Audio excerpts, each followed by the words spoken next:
The Professor's Funhouse. From its humble cable access beginning in 1981 to its public television and network debuts, this show would become one of the most beloved children's programs of our time. Combining education, comedy, and stories with morals, this was the half hour that would lay the groundwork for the Saturday mornings of the next 20 years.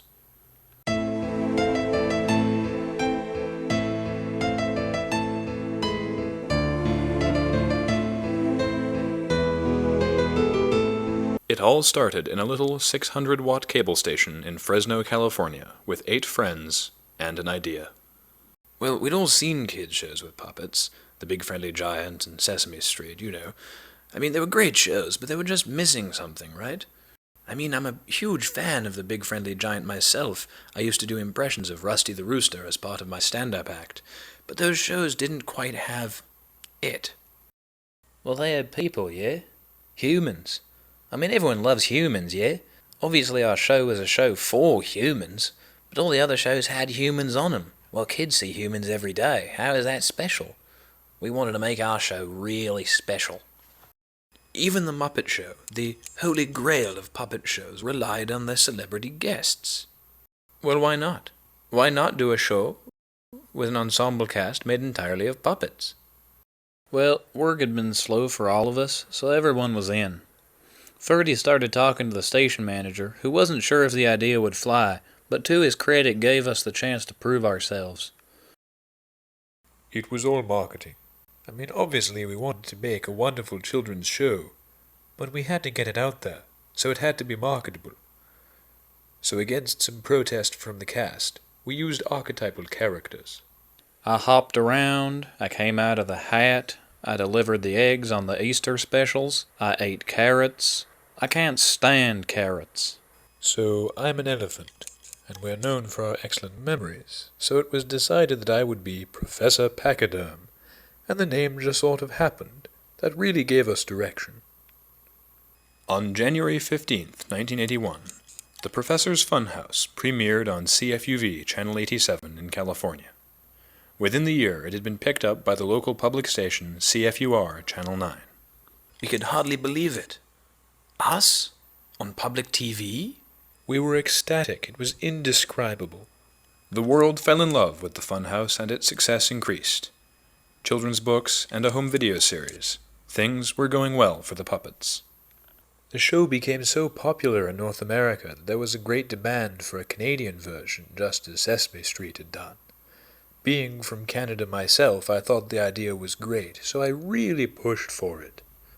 And so, The Professor's Funhouse Canada was born, featuring skits and scenes from the American version, with additional segments featuring Chuck the Beaver. Well, you know, the audition process was real hard, eh? But in the end, I was just so proud to be made a part of this family.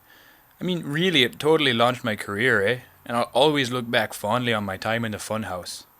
The Funhouse stayed with public television for 9 years, until it was picked up by ABC in 1991. They'd finally made the big time. Network TV! This was unprecedented. A cable access show, hosted by puppets, actually getting a Saturday morning slot on a major network? I mean, this was like starting out with a Civic you bought in high school and moving up to a Lexus. We were getting the star treatment. We were so fortunate. We had sponsorship deals, our own line of toys.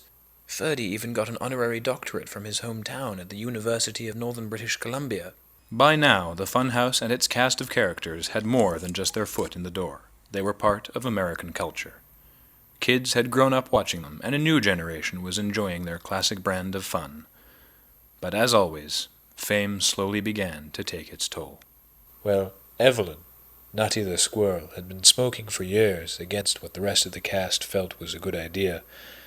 But after we got picked up by the network, the stress of the schedule started getting to her, and her smoking got worse and worse, until finally she was diagnosed with throat cancer.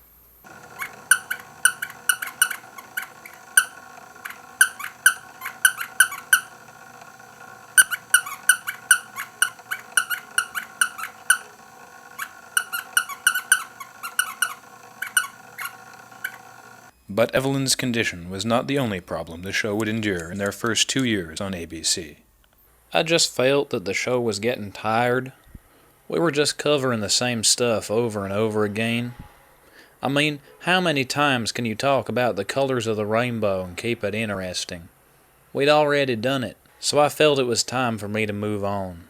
Obviously none of us wanted to see him go, but we wished him well with whatever endeavor he put his mind to. Ernest's variety show, which included a trick in which he pulled a magician from a hat, enjoyed a successful off-Broadway run and was later adapted into a movie that ranked in the top 10 films of 1998. But the biggest blow to the inhabitants of the Funhouse would happen in 1994, when Stanley, the Funhouse's Carl Koala, was tragically struck down with a car on March 30th of that year. No one could have seen it coming.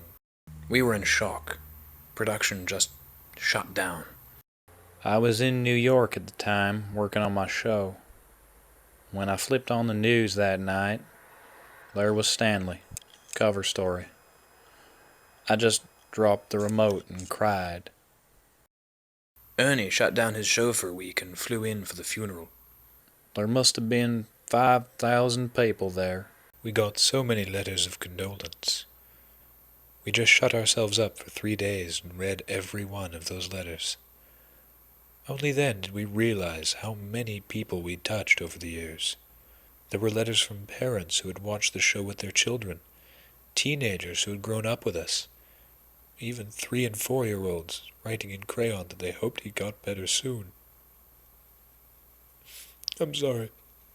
With 3 less cast members than when they joined the network lineup, the show limped on for one last season, and finally, with a 1-hour special bringing all surviving members together for the last time, the Funhouse closed its doors forever. But the memories of this wonderful show will live on in the hearts and minds of children and adults alike.